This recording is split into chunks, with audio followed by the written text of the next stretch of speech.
여러분 다 아시는 것처럼 우리나라는 총기 소지 허가가 안 돼 있죠. 그런데 총기를 민간인이 소지한다. 이거 생각만 해도 아찔하지 않습니까? 김유진 아나운서. 그렇습니다. 그런데 다른 나라도 아니고 우리나라에서 실제로 비슷한 일이 벌어지고 말았습니다.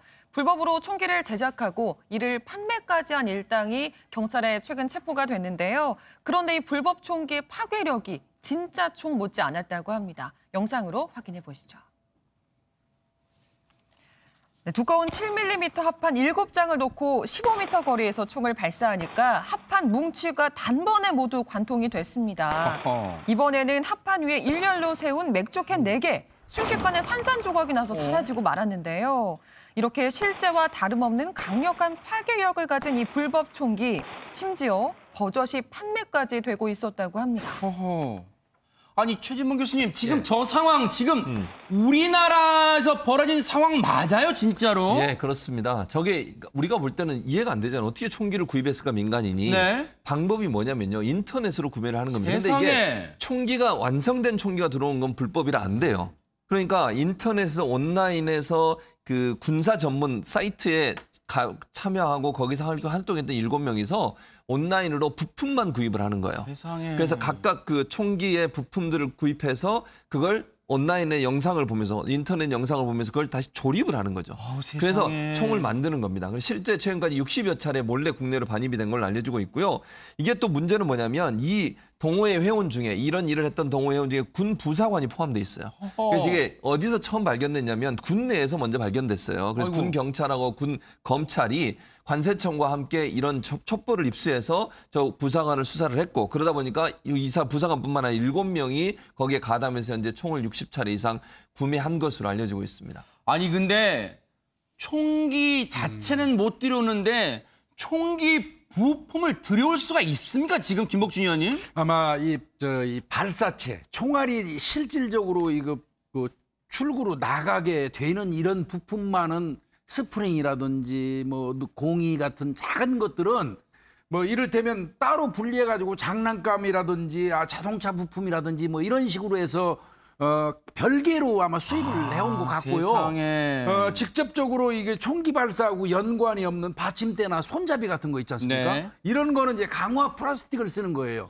장난감 그런 것도 가능하거든요. 그런 형태로 했는데 이 경찰이 저 보세요. 지금 총알을 맞고 저렇게 다 찌그러져 캔이. 와, 네네. 실제 그 총탄과 뭐 차이가 전혀 없는 위력이고요. 네. 이게 경찰이 주거지하고 사무실 급습해가지고 보니까 권총 5정. 그다음에 소총도 한 점이 있어요. 세상에. 그다음에 이제 그 등등해서 모의 총기가 한 26정 정도 되고 한 138점 정도. 이야. 저거 나가면 일개 어떻게 보면 일개 중대를 무장할 수 있는 그러네요, 지금. 수준의 총기가 발견이 되고 압수가 된 것입니다. 생각만 해도 오싹합니다. 저게 만약에 민간의 암암리에 퍼졌다 생각해 보세요. 정말 소름 끼치는데요. 경찰 얘기 들어보시고 이어가 보도록 하겠습니다.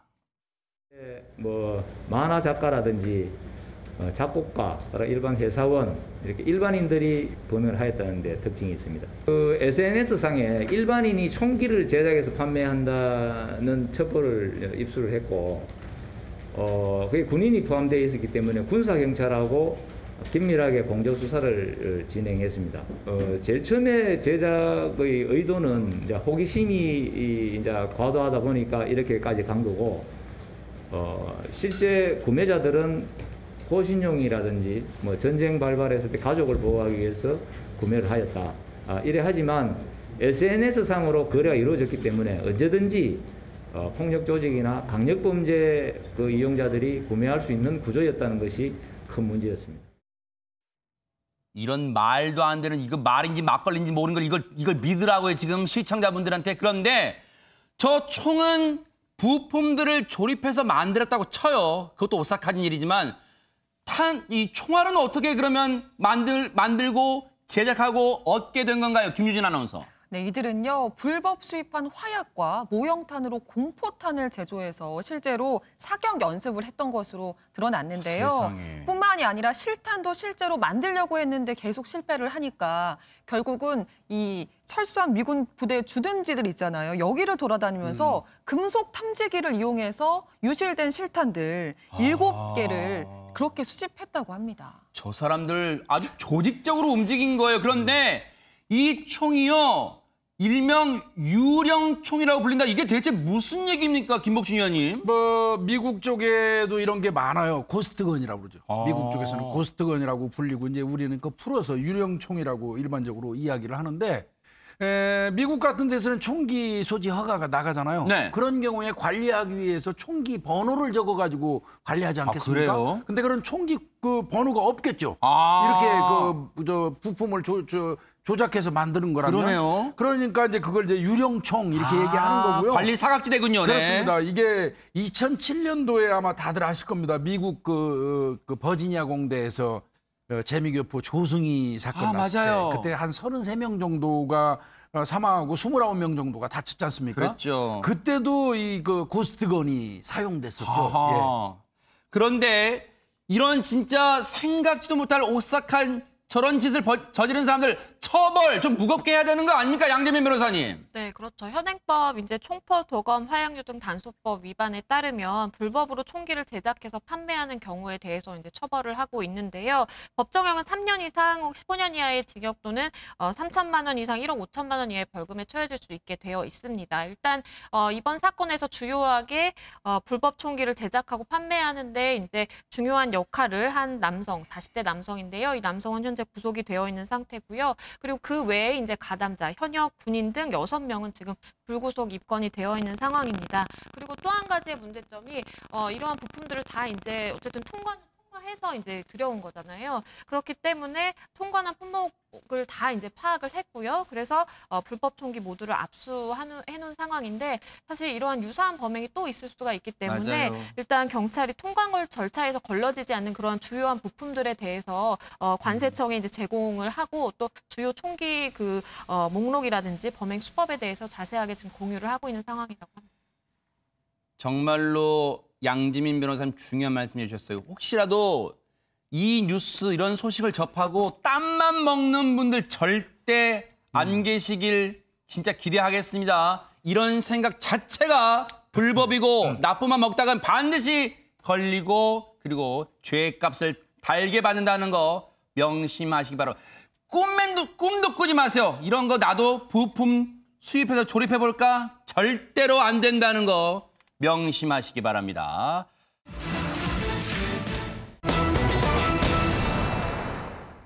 우리 군이요. 지금 이렇게까지 무너지고 있습니다. 안진용 기자님. 네, 숨진 이중사 소식 계속 전해드리고 있는데요. 지난 3월 초 회식을 마치고 돌아오는 차량 뒷자리에서 선임 중사에게 성추행을 당했습니다. 그리고 2달여 넘게 별다른 조치가 이루어지지 않았고 결국 극단적인 선택을 하고 말았는데요. 성추행 사건 발생 약 3개월 만인 어제 비로소 가해자인 장 중사가 체포됐으면요. 영장실질심사에서 혐의를 모두 인정을 했습니다. 현재 군인 등 강제추행 치상 혐의로 구속 수감된 상태입니다. 어제 저녁에 이 천하에 몹쓸 사람이 사람도 아니면 사람입니까? 천하의 몹쓸 인간이 구속이 됐어요. 어제 영장심사를 받기 위해 군사법원 나갈 때 모습 보시고 이어가 보도록 하겠습니다.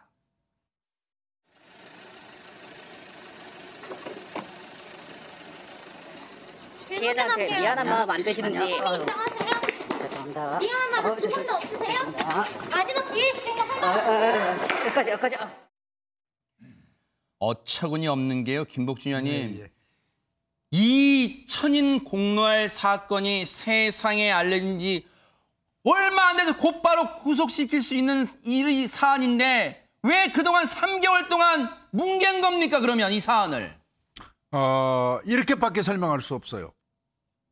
그동안의 회유라든지 거의 뭐 합의 종용? 저는 합의 종용이라고 생각 안 해요. 합의 이제 강요. 이런 행위가 이어지고 있는 동안에 구속이 안 됐죠. 그거는 바꿔서 얘기하면 그렇게 합의 유도하고 적당히 끝날 수 있도록 시간을 줬다고밖에 생각이 안 들어요. 군 수사기관에서. 공군 자체의 수사기관이겠죠. 그렇기 때문에 이거는 제가 생각할 때는 이 사건은 나중에 종료가 되면 군 수사기관도 이 사건 처리 그 전반에 걸쳐서 부적절한 어떤 그 문제가 있는지 여부를 반드시 따져봐야 될 것 같고요. 네. 예, 이게 제 생각은 아마 이 사건 끝나고 나면 직속 상관에서부터 지휘관까지 이 라인에서 어느 정도까지 인지하고 있었고 어떤 조치를 취했는지 여부가 상당히 문제가 될 걸로 보입니다. 구속이 된, 그러니까 석 달 전에 지금은 고인이 된 그 피해자는 기억조차 하기 싫었던 그 술자리를 강요했던 그 상관은요, 없던 일로 해주면 안 되겠냐? 이렇게 압박을 가했고요. 그리고 직속 상관은 여러분, 저게 말입니까? 살면서 한 번 겪을 수 있는 일이라고요? 이런 사람입니까? 유족의 피해자의 변호인 얘기 들어보시고 이어가 보도록 하겠습니다. 이 사건으로 인해서 신고가 이루어지면 회식 때문에 여러 사람이 다칠 수 있다. 그런 내용의 회유가 있었던 것으로 알고 있습니다. 저희가 파악하고 있기로는 방역수칙을 위반한 상황이라고 보입니다. 전체 참여 인원은 5명이 넘었던 것으로 알고 있기 때문에 그게 합리적인 의심이라고 생각이 듭니다. 왜냐하면 일단 지휘관 자체도 지휘체증이 있을 수밖에 없기 때문에 이런 끔찍한 사건의 발단이 됐던 그 회식 자리, 정말 문제가 많았던 자리였다면서요, 최재범 교수님. 네, 그렇습니다. 지난 3월에 있었던 회식이었어요. 그러니까 한참 시간이 지난 거죠. 이게 인재사 터지는 것도 너무너무 저는 황당하고 너무 화가 나는데. 분노가 치밀어요, 진짜. 그렇죠. 근데 그 3월의 회식도 문제예요. 그 당시에는 잘 아시는 것처럼 코로나가 엄청나게 그렇죠. 많이 확산되고 있었던 시기였고, 그래서 모든 부대에 국방부에서 회식 금지 명령이 내려졌어요. 모임하지 말라고. 그런 금지가 내려진 상황에서 회식이 이루어졌고, 그다음에 또 하나는 뭐냐면 4명 이상 지금 못 모이게 돼 있잖아요. 근데 이 회식이 누구에 의해서 이루어졌냐면 이 상사, 그러니까 중사 위에 상사잖아요. 계급적으로 보면. 상사의 지인이 어떤 가게를 개업했나 봐요. 네. 그 개업한 축하 자리를 마련하기 위해서 회식이 이루어졌고, 네. 이건 안타까운 선택을 한 이모 중사의 상사, 지금 성추행을 한 그 네. 가해자가 이 중사한테 참석하라고 지시를 한 거예요.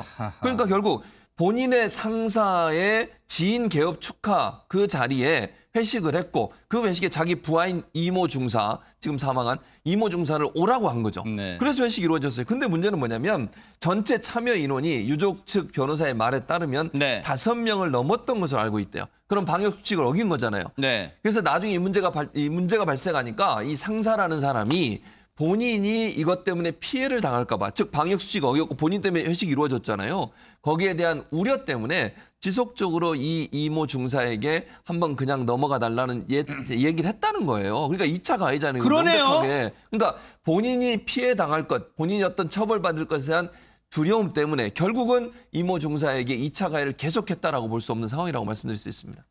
그런데요, 이 사건이 더 공분을 자아내는 건요, 당시에 고 이모 중사가 이 끔찍한 일을 당할 때 그 차량 내에서 있었던 상황과 음성이 고스란히 담긴 블랙박스 내용이 공개됐다면서요, 김유진 아나운서. 그렇습니다. 유족 측에 따르면 이 중사가 성추행 당시 상황이 담긴 녹음된 이 차량 블랙박스 파일을 확보해서 직접 군사경찰에 제출했다라고 주장을 했는데요. 이 파일에는 하지 말라, 앞으로 날 어떻게 보려고 이러느냐 이렇게 얘기를 하면서 신체 접촉에 항의하고 이를 저지하려고 하는 이 중사의 목소리가 담겨 있었다고 합니다. 하지만 이런 명백한 증거에도 불구하고 당시 공군은 가해자인 장 중사가 부대 영내에서 거주하기 때문에 도주나 증거인멸의 우려가 없다면서 불구속 수사를 결정했습니다. 이 상황을 유족분들이 접하고 얼마나 분노가 치밀고 통곡이 일었을까요? 당시에 이모 중사는 분명하게 이 행동을 멈출 것을 제지하면서 얘기를 했어요. 하지 마라. 하지 말라고 그렇게 현장에서 대응을 했는데도 그 악마 같은 행동은 계속 이어졌던 겁니다. 다시 한번 말하지만 사람입니까? 저런 인간이 우리 군에 있어서 나라를 지킨다고 있었던 거예요? 그런데 본인의 고통 주변에 수없이 알렸는데요. 주변 사람들도 나빠요. 대답 없는 메아리처럼 아무도 관심 갖지 않고 사건을 덮었어요. 그러니까 석 달 지난 지금이야 드러난 거 아닙니까? 최진봉 교수님. 예.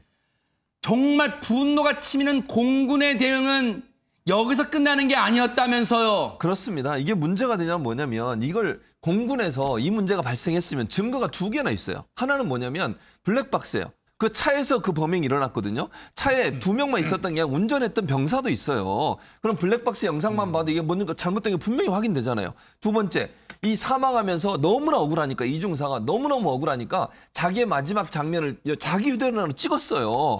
그걸 본인 이제 남편 되시는 분이 제출을 했거든요. 그 마음이 진짜 어땠을까요? 그러니까요. 진짜. 얼마나 억울하면 이걸 찍었겠냐고요. 생각해 보세요. 시청자분들 생각해 보십시오.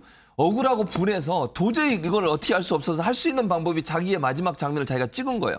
그 2가지 증거를 가지고 공군에 제출했으면 부대에서 어떻게 해야 되겠습니까? 당장 분리시켜야 되잖아요, 2사람. 근데 같은 부대에 있어서 2주가 아니라. 세상에. 그리고 지금 문제는 뭐냐면 이게 남편이 발견해서 신고를 했음에도 불구하고 국방부, 공군본부에 보고할 때는 그냥 단순 사망으로 보고한 거예요. 성추행 때문에 지금 피해자로 또는 가해자로 조사받고 있는 이런 얘기 전혀 안 하고요. 단순히 사망했다, 목숨을 끊었다. 그리고 마지막 순간 촬영된 휴대전화가 발견됐다. 이렇게 해가지고 보고를 한 거예요. 그러니까 공군본부와 국방부에서 보니까 너무 이상하잖아요. 마지막 장면을 찍은 휴대전화가 있다는데. 그래서 다시 조사해라고 지시했는데 일주일 동안 그걸 또 뭉갰어요. 이게 그 부대의 행동입니다. 이게 말이 됩니까? 김복준 의원님. 예. 부모 형제가 군을 믿고 단장을 잔다는 그 군가의 내용은 대체 우리가 어디서 찾아볼 수가 있습니까? 이게 군입니까 진짜? 군인들 스스로 사이에서도 안전을 보장할 수 없다면 그런 군인들에 의해서 우리가 안전을 보장받을 수 있을까요? 우리의 안전을? 상당히 심각한 문제점이고요. 저는 이 사건 전반에 가장 기본적인 거를 안 지켰다고 봐요. 뭘까요?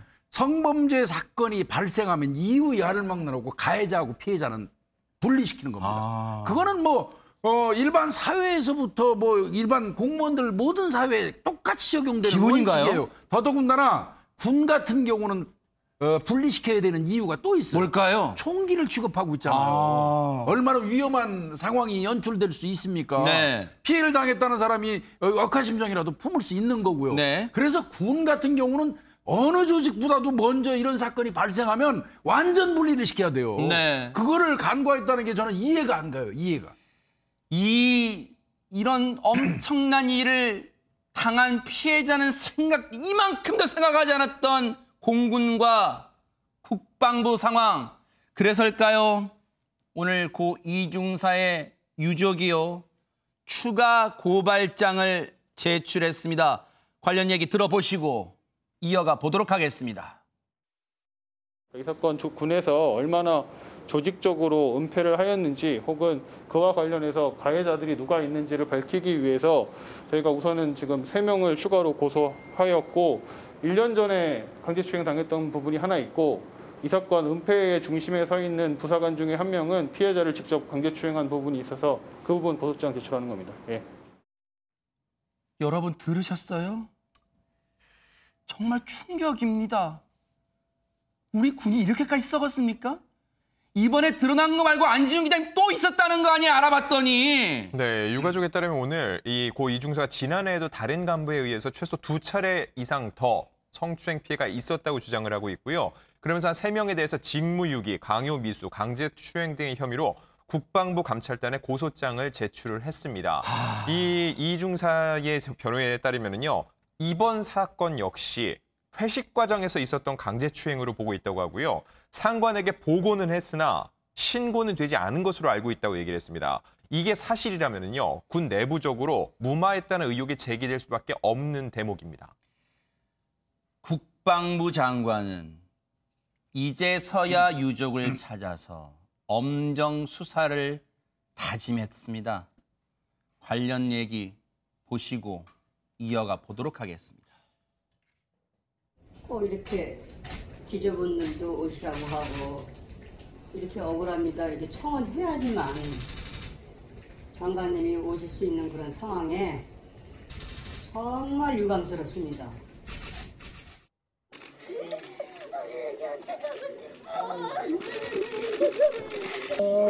언니 잘 될 거야. 왜 아미가 정신 차려야지. 우리 애기가 없는데 다 무슨 소용인데. 네 병이 다 터져주고 너 좋은 데로 보낼 때 아버지가 깨끗하게 시어 밀고 올게. 조금만 기다려라. 아이고 우리 애기 불쌍해서 어떡해서. 우리 이쁜다.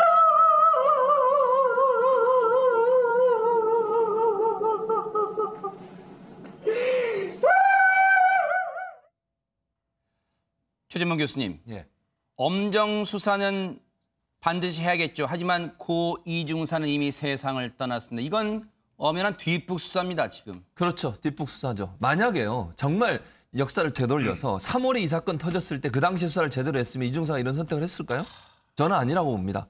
이중사가 그렇게 억울했는데 그 당시에 이 사건이 제대로 잘 수사가 돼서 이중사의 억울함을 풀어줬다고 하면 지금 이렇게 시간이 지나서 5월, 지금 2달이 지났잖아요. 그 사이에 얼마나 억울했으면 도저히 방법이 없으니까 그 선택을 할 수밖에 없었던 거 아닙니까? 네. 공군이 제대로 수사만 하고 국방부가 제대로 수사만 했다고 하면 이중사의 안타까운 선택을 막을 수도 있다고 저는 생각해요. 그거 깊이 반성해야 돼요. 저는 그렇게 생각하고요. 22일도 그래요. 이중사가 사망하고 나서 23일, 22일 날 보고를 했을 거 아닙니까?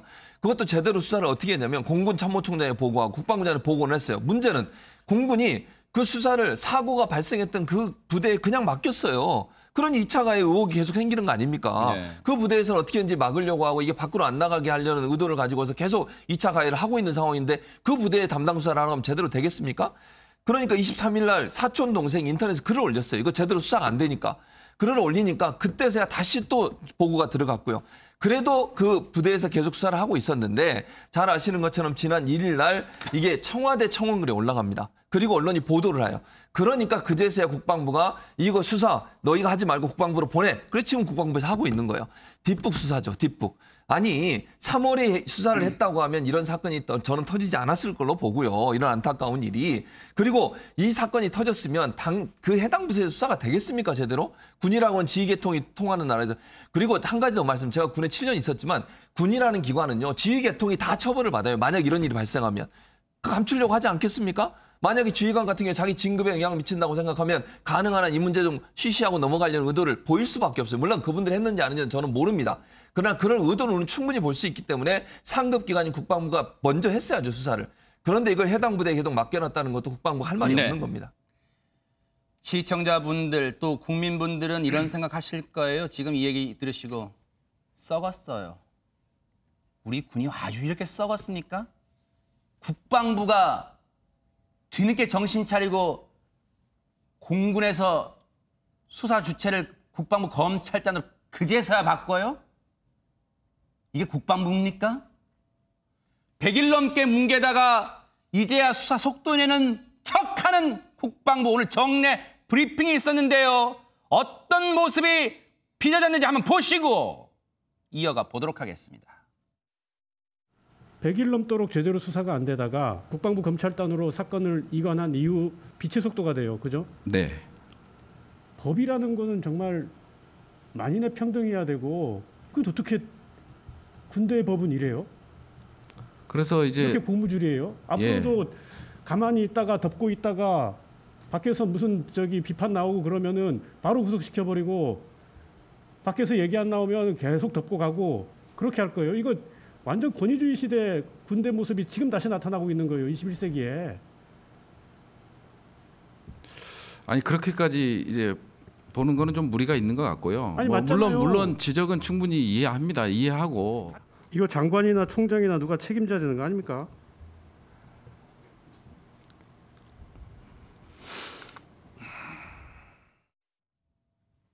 지금 김복준 의원님, 저 기자의 질문은 개인의 질문이라기보다는 지금 우리 시청자 국민의 분노와 원한, 유족의 원한을 대변해서 질문하는 것 같습니다. 국민들이 생각하고 있는 모든 것을 그 짧은 질문 속에 전부 포함을 시켰어요. 우리나라 군대 마지막에 그 얘기도 나오잖아요. 마지막에 우리나라 군대 이렇게 가도 되는 겁니까? 거기서 저는 모든 그 어떤 문제점을 뭉뚱그려서 지적했다고 봐요. 대한민국 군대가 이렇게 가면 안 되죠. 네. 그래서 이제 이런 얘기가 나온 건데 제가 누차 말씀드리지만 기본을 안 지켜서 그렇습니다. 기본을. 성범죄 관련된 거 명백히 매뉴얼도 있고 법도 있고 규정도 있어요. 분리하는 거, 가해자 피해자 분리하고 즉시 수사 들어가고 보고라인 그대로 연결되게 돼 있거든요. 어디나 그렇게 돼 있어요. 근데 왜 군만 안 지킵니까?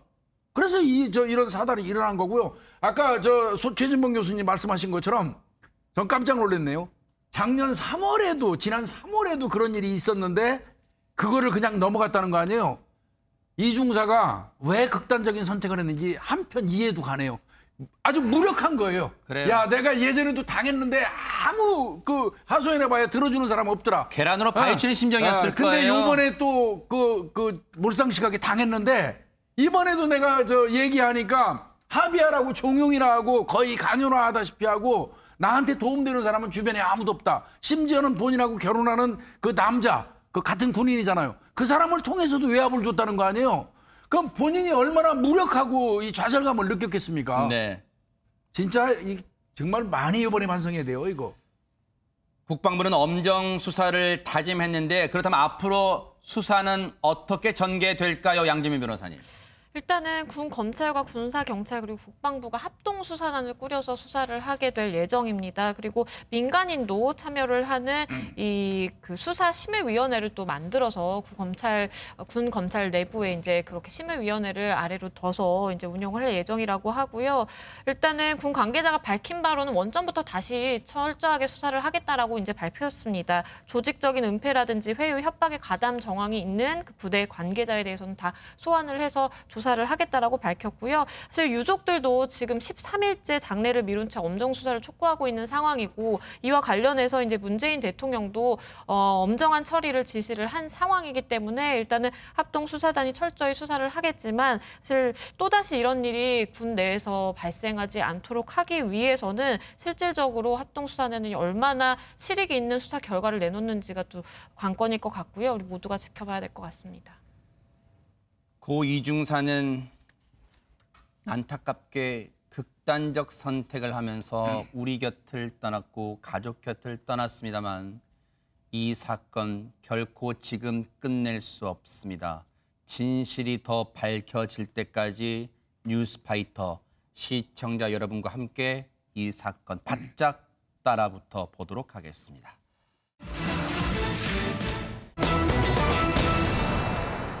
한 곡에 넘으니까 또 한 곡에 있다고 그랬잖아요. 정말 너무너무 분노가 치밀고 정말 국민의 입장에 창피한 일이 벌어졌습니다. 김유진 아나운서. 네, 지난해 11월 밤에 있었던 일입니다. 승객을 태우고 가던 택시기사가 목적지 부근에 다다르니까 뒷좌석에 타고 있던 승객에게 여기가 목적지 맞느냐라고 물었거든요. 그랬더니 승객이 다짜고짜 욕을 하면서 기사를 폭행하는 일이 벌어졌습니다. 택시 안에서 있었던 이 폭언과 멱살잡이는 14초가량 이어졌다고 하는데요. 이 모든 과정이 블랙박스에 고스란히 담겼습니다. 직접 확인해 보시죠.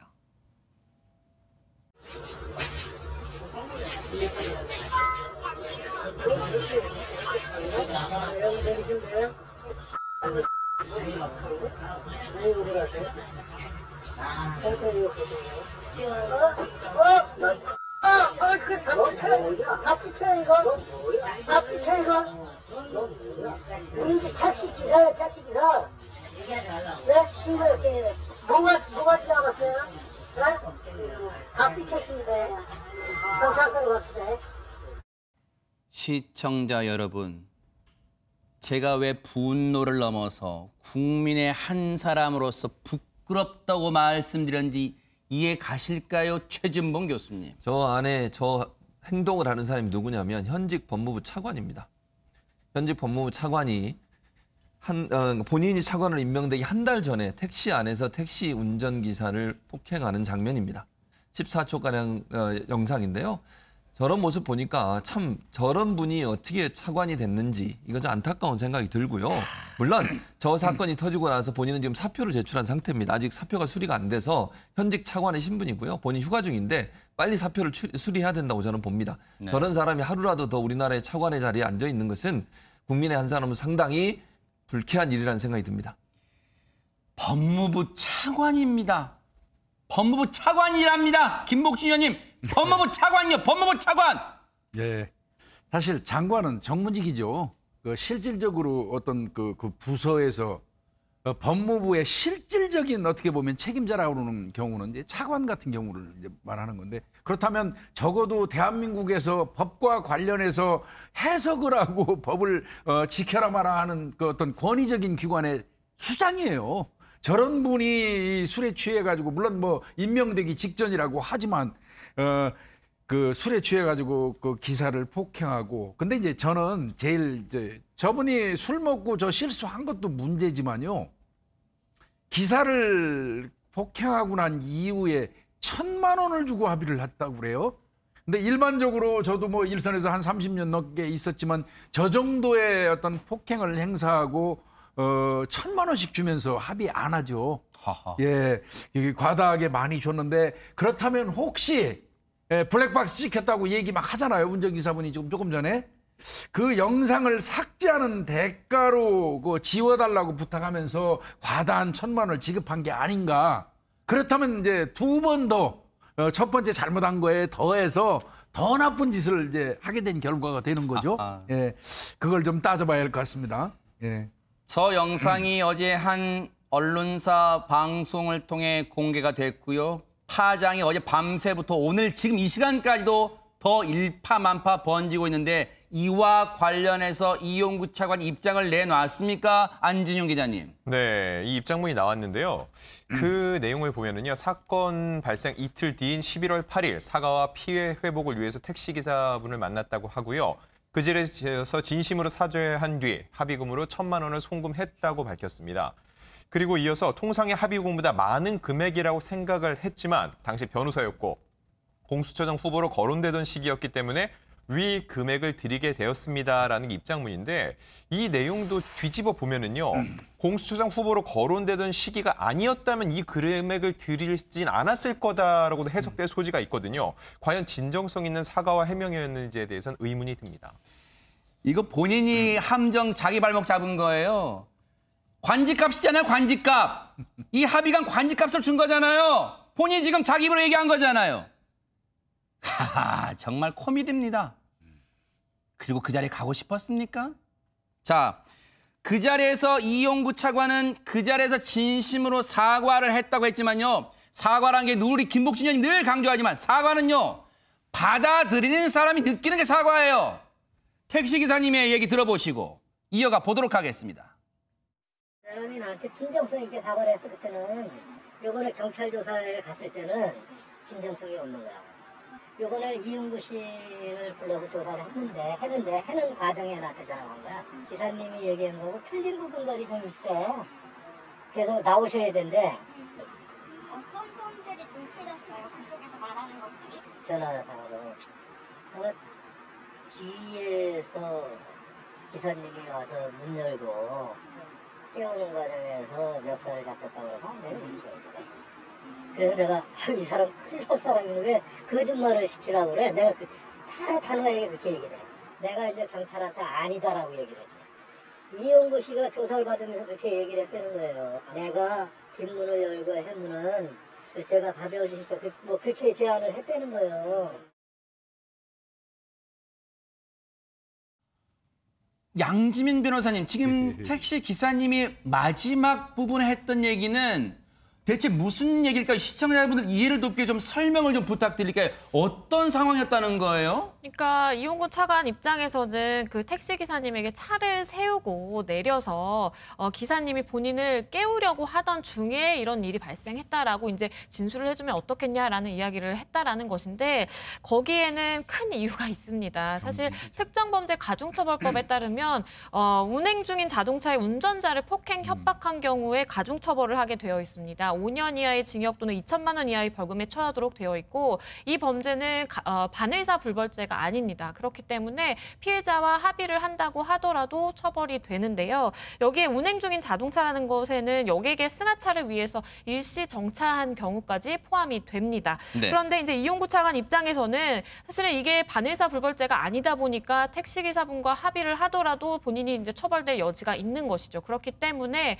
택시기사님께 차가 완전히 멈추고 본인을 깨우러 뒷좌석에 온 상황에서 일이 발생했다라고 하면 사실 단순 폭행죄가 될 여지가 있고 그렇게 되면은 지금 기사님이랑 이제 합의를 한 상황이잖아요. 그렇기 때문에 만약에 처벌 불원 의사를 밝히게 되면 사실은 이게 경찰선에서 종결이 될 수 있는 상황이기 때문에 이 부분에 대해서 기사님에게 한 가지 뭐 제시를 했다라고 볼 수가 있겠고요. 네. 실제로 형량만 비교하더라도 이 단순 폭행죄 보다 이러한 운행 중에 운전자를 폭행했을 때 훨씬 더 높게 처벌이 됩니다. 아하, 이제야 뭔가 조금 앞뒤가 이제 이해가 돼요. 아니, 최재범 교수님, 그러면 이용구 차관은 저 블랙박스 영상이 끝까지 평생 세상에 공개되지 않을 거라 생각했을까요? 그리고 경찰은 저 블랙박스 보기는 봤을까요? 그러니까 두 가지 의문점이 지금 말씀하신 것처럼 이용구 차관 같은 경우에는 1,000만 원을 줬으니 설마 택시기사가 이거 공개할까 이렇게 생각했을 수도 있겠죠.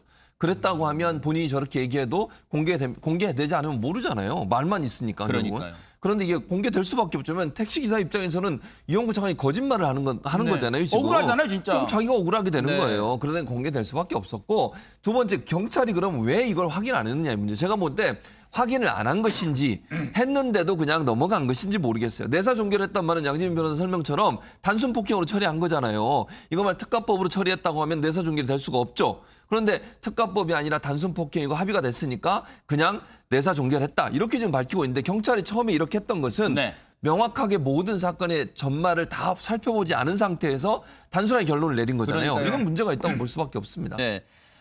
이런 상황이었는데 지난 1월에 이용구 차관이 기자들의 질문에 답변을 해서 뭐라고 했는지 한번 들어보시고 이어가 보도록 하겠습니다. 당시에 기사님이랑 합의하고 영상 지우신 거 맞으신가요? 오늘 안 지웠어요.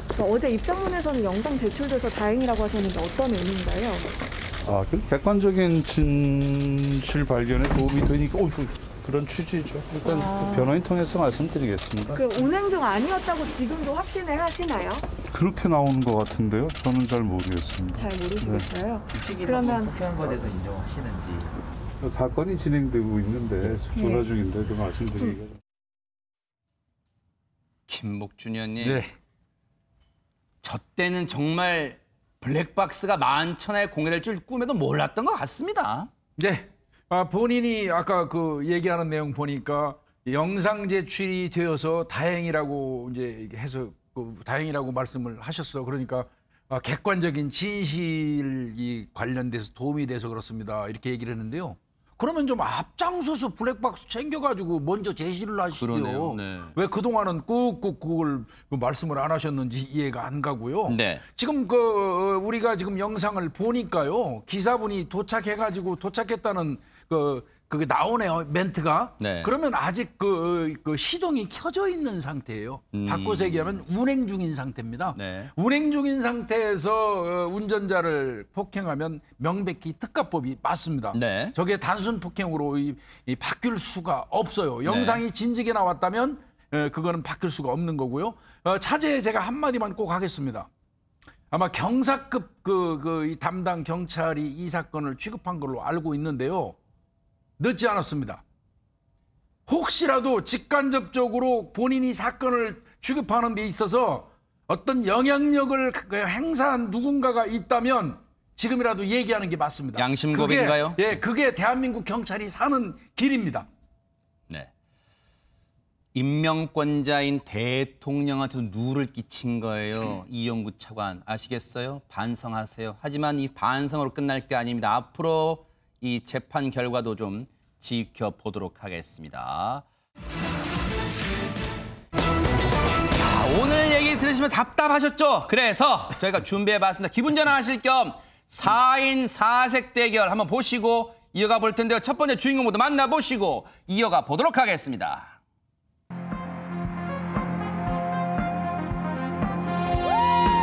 모두의 축제 서로 평가되지 않는 것이 숙제 소리 못 지르는 사람 모두 술래 다 같이 빙글빙글 강강 솔래 강강 솔래 챔피언 소리 지르는 네가 챔피언 음악에 미치는 네가 챔피언 인생 즐기는 네가 챔피언 네가 챔피언 네가 챔피언 소리 지르는 네가 챔피언 음악에 미치는 네가 챔피언 인생 즐기는 네가 챔피언 동해물과 백두산이 마르고 닳도록 와, 대박 사건. 안지훈 기자님. 싸이의 챔피언과 애국가가 이렇게 잘 어울렸습니까? 네, 마치 대한민국이 챔피언이 된 느낌인데요. 아, 이 그러네요. 환상적인 무대는요. 가수 겸 공연 예술가죠. 파핀현준 씨가 만든 무대입니다. 아하. 40여 명의 댄서와 함께 군무를 추는데요. 애국가와 민속놀이, 기점놀이를 접목해서 무대를 굉장히 풍성하게 만들었습니다. 이 노래를 딱 듣고 있나라면 처음에는 아, 싸이의 노래구나 신나게 듣다가 갑자기 애국가가 울려 퍼지면서 태극기에 보이면 가슴이 뭉클해진 것을 느낄 수가 있었습니다. 네. 무대에 어떻게 보면 자신만의 뭔가 색채를 입히고 그림을 그렸다 이런 생각이 듭니다. 김유진 아나운서. 그렇습니다. 파핀현준 씨의 영감의 원천은 다름 아닌 슈퍼카였다고 하는데요. 그래요? 연예계 소문난 슈퍼카 많이 하시래요. 그래서 집에 개인 차고가 있을 정도인데 이 차가 여러 대 있다 보니까 차마다 용도가 달라서 떡볶이 먹으러 갈 땐 유차 타고 가고 장 보러 갈 땐 이 차 타고 가고 이렇게 이용을 하시나 봐요. 네. 그런데 나름의 고충도 있는 게 슈퍼카를 매일 탈 것 같지만 현실은 매일 주차장에 세워두기만 해서 결국은 차고에서 방전 안 되게 시동 걸어주는 게 일이라고 합니다. 네. 이 얘기를 들으신 시청자분들은 최진봉 교수님, 뭐야, 타지도 않는데 저런 슈퍼카를 사? 뭐야, 이거 사치 아니야? 그렇게 생각할 수도 있을 것 같아요. 그렇게 생각할 수도 있는데 파핀현준 씨의 삶을 보면 그렇게까지 생각하지 않으실 겁니다. 요즘 어머니 이제 TV 프로그램, 모 프로그램에 나오시잖아요. 그러더라고요, 보니까. 네. 아이고, 어머님 참 얼굴 고우시네요. 반가운데, 네네. 예, 어머님이 사실은요, 허리, 무릎, 인공관절 수술을 받으셨어요. 아하. 그래서 지금 파핀현준 씨 집이 단독주택으로 돼 있고 3층짜리 건물이에요. 그러니까 이게 어머님이 다리고 인공 수술을 했으니까 이게 오르락 내리락 너무너무 힘들어요. 그래서 본인이 뭘 하고 있냐면 엘리베이터 설치를 하고 있어요. 어머니를 위해서. 자기 집에요? 네, 자기 집에. 지금 공사하는 장면인데요. 어허. 저 장면이 나오는데 이게 보통 공사 비용이 2억 정도 든대요. 엘리베이터 설치하는데. 세상에. 근데 이 돈을 마련하기 위해서 돈이 아깝지 않고 우리가 좀 더 절약하면 된다라고 하면서 지금 현재 어머님을 위한 엘리베이터 공사를 하고 있는 상황입니다. 아, 대단합니다. 양재민 변호사님, 부모님께 효도하는 파핀현준 씨 마음은 참 좋지만 우리 부모님은 좀 안 보셨으면 좋겠어요, 이 장면을요. 네. 파핀현준 씨가 이렇게 이제 효자인 이유 중에 하나가 이제 아버님께서 사실 별세를 하셨어요. 이 2005년에 설암 투병 중에 이제 별세를 하셨는데 그 당시에 너무나도 형편이 어려워서 장례비가 없어서 시신을 기증했다고 합니다. 그래서 그 이후에 이제 어머니께서는 내 장례비로 벌겠다라면서 뭐 부업까지 시작을 하셨다라고 하고요. 돌아가시기 전에 아버님께서 그렇게 말씀을 하셨다고 합니다. 이제 어머니를 잘 돌봐달라. 그리고 파핀현준 씨께서도 이 엄마는 걱정하지 마시라라면서 이제 보내드렸다라는 거예요. 그런 일이 있었기 때문에 사실은 지금 잘해야지 어머님께도 지금 잘하는 게 중요하다라는 교훈을 얻었고 이렇게 효자가 됐다고 합니다. 네. 하늘에 계신 파핀현준 씨 아버님도 그리고 이 효도를 받고 계신 어머님도 이 파핀현준 씨의 무대를 숨죽여 지켜봤을 텐데 숨죽여 지켜본 눈길이 한 명 더 있었습니다. 그 주인공 만나보시고 이어가 보도록 하겠습니다. 우리 동네 담배 가게는 아가씨가 예쁘다네 짧은 머리 곱게 빗은 것이 정말로 예쁘다네 다음 날 아침에 제 담배 사러 가서 가지고 간 장미 한 통을 살짝 건네주고 그 아가씨가 놀랄 적에 눈싸움 벌벌인데 우리 동네 담배 가게 저도 저 장면 봤는데 안지훈 기자님 정말 양동근다운 무대다 뭐 그런 평가 많더라고요. 네, 송창식 씨의 담배가게 아가씨를 선곡을 했는데 세계적인 댄서 아이키 씨가 나와서 무대를 더욱더 풍성하게 만들어줬습니다. 결과부터 말씀드리면요, 이 무대 승자는 파핀 현준 씨였습니다. 아, 그래요? 그럼에도 불구하고 보면 양동근 씨 이미 승패를 떠나서 굉장히 무대를 즐기고 여유롭다는 생각이 들거든요. 네. 양동근 씨 하면은 아역 배우를 시작을 해서요, 반항기 가득한 래퍼를 거쳐서 이제는 트로트까지 부르고 있는데 힙합, 이 래퍼가 됐던 이유 중에 하나가 인생의 답을 찾기 위해서라고 해요. 근데 요즘은 트로트를 부르는 이유는 인생의 답을 찾았다고 합니다. 아하. 그건 바로 가족이었는데 현재 아이 셋과 강아지 2마리를 키우고 있거든요. 그렇게 마음이 푸근해졌기 때문에 무대 위에서도 저렇게 여유가 엿보이는 것 같습니다. 야, 또 다둥이 아빠로서의 또 앞으로의 무대도 또 기대를 해보도록 하겠습니다. 퍼포먼스의 장인들 대결은 이렇게 막을 내렸는데 이번엔 정말로 가창력 장인들의 대결 한번 보시고 이어와 볼까요? 그 주인공, 첫 번째 주인공 만나보시고 이어가 보도록 하겠습니다. 언젠가는 너와 함께 하겠지. 지금은 헤어져 있어도 네가 보고 싶어도 참고 있을 뿐이지. 언젠간 다시 만날 테니까. 알 수 없는 또 다른 나의 미래가 나를 더욱더 힘들게 하지만 네가 있다는 것이 나를 존재하게 해. 네가 있어 나는 살 수 있는 거야. 최정철 씨가 누군지는 저희가 잠시 뒤에 공개해드리고요. 자, 최정철 씨의 맞상대는 누구였을까요? 만나보시고 이어가 보도록 하겠습니다. 바하의 서늘에 젖은 날이면 잊었던 기억들이 피어나네요. 바람에 날려간 나의 노래도 휘파람 소리로 돌아오네요. 내 조그만 공간 속에 추억만 쌓이고 가닥 모를 눈물만이 아른거리네. 작은 가슴을 모두 줄을 서봐도 모자란 당신. 야, 이 대결도 많은 분들이 진짜 손에 땀을 쥐고 지켜봤을 것 같습니다. 최정철 씨의 모습 보면서 어디서 많이 들어본 목소리인데 하신 분도 있을 텐데요. 저 찌르는 듯한 고음, 바로 남희 씨의 아들입니다. 과거에도 가수로 활동한 적이 있는데요. 한동안 공백기를 갔다가 이번 보이스킹에서 다시 한번 진가를 발휘하고 있거든요. 그 맞상대는요, 이 가성의 왕이라고 부를 수 있는 바로 조관우 씨였습니다. 두 사람의 대결 궁금하시죠? 네. 이 대결에 앞서서 최정철 씨가 이런 얘기했어요. 조관우 씨에게 패배에 늪에 빠지게 될 것이다. 이게 조관우 씨의 히트곡 늪에서 가져온 그런 얘기였는데 실제로 최정철 씨가 승리를 했습니다. 그래요? 그런데 전 개인적으로 봤을 때는 조관우 씨가 본인의 장점인 가성을 최대한 배제하고 곡 해석력이 굉장히 뛰어났다는 느낌을 받고 많은 분들이 그렇게 생각을 하실 것 같거든요. 실제로 조관우 씨가 이 무대가 끝난 다음에요, 굉장히 만족감을 표시를 했거든요. 아하. 그리고 그동안 조관우께서 성대결절이나 그리고 친구의 배신으로 굉장히 힘든 시기를 많이 보냈는데 이번 무대를 통해서 다시 한번 도약의 힘을 얻게 됐다고 만족감을 표했습니다. 승패를 떠나서 시청자분들은 눈과 귀가 호강했을 것 같습니다.